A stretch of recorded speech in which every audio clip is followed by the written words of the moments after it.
আসসালামু আলাইকুম। ওয়ালাইকুম আসসালাম রহমতুল্লাহি ওয়া বারাকাতুহু। আপনার নাম কি? আমার নাম মাহবুব। মাহবুব। আপনি 5টা প্রশ্ন ধর্ম যদি সঠিকভাবে উত্তর দেওয়া পারেন প্রত্যেকটা প্রশ্নের জন্য 50 টাকা করে পাবেন। আপনার প্রথম প্রশ্ন, পৃথিবীর প্রথম মানুষের নাম কি? আদম সফিউল্লাহ, হযরত মুহাম্মদ আহমদ আদম সফিউল্লাহ। আদম সফিউল্লাহ। প্রথম প্রশ্নের উত্তর আপনি পেয়ে গেছেন, তার জন্য 50 টাকা। এখন দ্বিতীয় প্রশ্ন, সর্বশেষ নবীর নাম কি? হযরত মুহাম্মদ আহমদ মুস্তাফা সাল্লাল্লাহু আলাইহি সাল্লাম। ধন্যবাদ, এই উত্তর আপনি সঠিকভাবে উত্তর দিয়েছেন, তার জন্য আরও 50 টাকা। এবার তৃতীয় প্রশ্ন, হাবিল ও কাবিল কার সন্তান? আদম সাল্লাল্লাহু আলাইহি সাল্লামের সন্তান। তৃতীয় প্রশ্নের উত্তর আপনি সঠিকভাবে দিয়েছেন, তার জন্য আরও 50 টাকা। এবার চতুর্থ প্রশ্ন, মুসলমানদের 2টা উৎসব আছে, এই 2টা উৎসবের নাম কি? নামাজ, হজ, যাকাত, কালাম। হয়নি, আরেকবার চিন্তা ভাবনা করেন। দুটো উৎসব নামাজ তো উৎসব লয়, 2টা উৎসব আছে, সেই উৎসব 2টার নাম কি? ঈদ, রোজার ঈদ, আর আপনার হলো আজকে কুরবানির ঈদ। কুরবানি ঈদ। এতে সঠিকভাবে উত্তর দিয়েছেন, এটার জন্য আপনি 50 টাকা পাচ্ছেন। উৎসব মানে আমরা বুঝতে পারিনি কিনা। আচ্ছা আচ্ছা।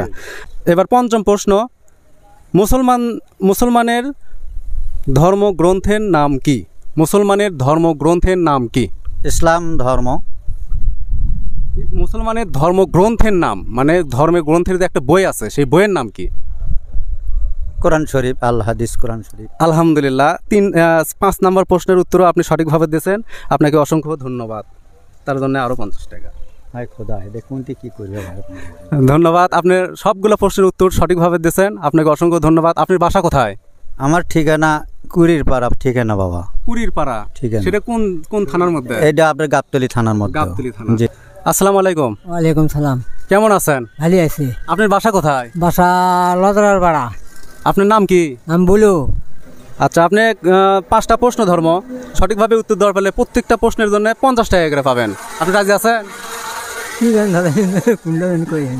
আচ্ছা, প্রশ্ন হচ্ছে, প্রথম প্রশ্ন, পৃথিবীর প্রথম মানুষের নাম কি? পৃথিবীতে প্রথম মানুষের নাম কি?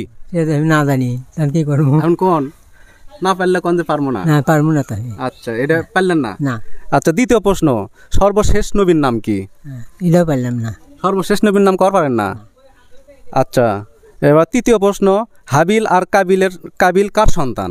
এটা বলতে পারবেন? এটাও পারবেন না? না, লেখাপড়া নিয়ে কেন বলবো। আচ্ছা, কাকু থেকে শোনেননি কোনোদিন? না। মসজিদের যে বয়ান করে সেগুলো তো শোনেননি? শুনছি, যেমনি শুনছি শুনতে চলে গেছে। চলে গেছে। আচ্ছা আচ্ছা। এবার কোন মুসলমান কে মানে আপনি তো মুসলমান, আপনার প্রত্যেক বছরে 2টা করে উৎসব হয়, মুসলমানের 2টা করে উৎসব হয়, সেই উৎসব 2টার নাম কি করবেন? উৎসব কি? ঈদ চান হয়। ঈদ। ঈদ। 2টা ঈদ। 2টা ঈদ। 2টা ঈদ। কুরবানি আর মাসকা ঈদ। একটা কুরবানির ঈদ, আর একটা হলো রোজার ঈদ। রোজার ঈদ। হ্যাঁ, দেখেন একটা প্রশ্নের উত্তর পাচ্ছেন, তার জন্য আপনি 50 টাকা পাচ্ছেন। একটা পাচ্ছেন, তার জন্য 50 টাকা। এবার কোন সবগুলো দিলে কিন্তু সবগুলোই পেলেন হেনে, কিন্তু সবগুলো পাননি। মুসলমানের ধর্মগ্রন্থের নাম কি? মানে মুসলমানের একটা যে বই আছে, সেই বইয়ের নাম কি? লেখাপড়া নেই, বইয়ের নাম বইয়ের নাম কর পারবেন না? এলে মসজিদ শোনেননি কোনোদিন? শুনলে ওই মধ্যে পার আছে। আপনি যে 5টা প্রশ্নের মধ্যে একটা পেলেন, আপনি খারাপ লেগেছে না? খারাপ লেগেছে। এগুলো শেখা লাগবে না? শেখাতে লাগবে। তাহলে আজকে কি করবেন? শেখা লাগবে। আর কি করা যাবে? কোনটি যাই শিখবেন? শিখবই না, যাই জানে তাই কাজ আছে। যাই জানে তার থেকে শিখে নেবেন। তার থেকে শিখে নেবো। ঠিক আছে, তো আপনার জন্য আমার পক্ষ থেকে আরো 50 টাকা। আপনি শিখতে চাচ্ছেন, তার জন্য এটা নেন। ধন্যবাদ আপনাকে। হ্যাঁ, ঠিক আছে, ধন্যবাদ। এটা কি আপনি কিসের ব্যবসা করেন? আইসক্রিমের ব্যবসা করি আমি। আইসক্রিম। দৈনিক কত টাকা ইনকাম হয়? ঠিক নেই, তাই 500 হয়। যা লিছেন, এটি যে কটা আইসক্রিম লিছেন, এই সবগুলো বিক্রি করলে আপনার কয় টাকায় লাভ হবে? 500 টাকা হবে। 500 টাকা। 500। সারাদিন ঘোরা লাগবে না? সারাদিন ঘোরা লাগবে। বেশি ইনকাম করার কোনো বুদ্ধি নেই না? সবগুলো বিক্রি হলে 500 টাকা। 500 আসবে। 500 আসবে। আচ্ছা আচ্ছা, ঠিক আছে, তাহলে আপনি যান।